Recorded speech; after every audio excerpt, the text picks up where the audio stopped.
yako ya mwisho kuweza kuiachia iliongeza kitu gani? My Angel ambayo uliweza kushirikiana na Zax Folel. Iliongeza ubora, yaani naweza kusema kwamba kwenye kazi hii ya My Angel imenipa uwezo mkubwa wa kutambulika baadhi ya wasanii nini, fanya organization na watu mbalimbali. Kiufupi imenipaisha kinamna, imekupandisha fulani level fulani hivi.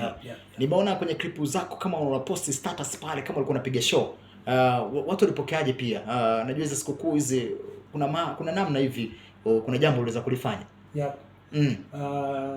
Watu walienjoy kwa sababu tayari kwa sasa asilimia karibia 50 watu wanaanza kuzisikiza nyimbo zangu na kuzifuatilia pia. Kwa hiyo kwenye ile show haikuwa jambo geni wenyewe kuniona, yani kwanza walipata vibe moja hivi.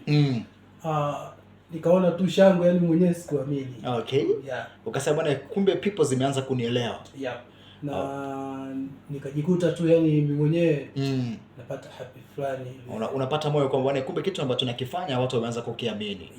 Mwaka 2026 ndio huu tumeanza mapema sana. Kwa nini umeamua kuja na joint nyingine mpya chap kwa haraka? Kwa sababu tayari 25 ilikuwa imeshaisha. Na hii nyimbo ambayo tayari ambayo nimekuja nayo leo hii kujitambulisha. Ilikuwa ni mwezi wa 12 mwishoni. Nikasema hii ngoja nifungie mwaka. Lakini nikaona sio vibaya tena. Nifungulie mwaka kuja kuitambulisha official kabisa.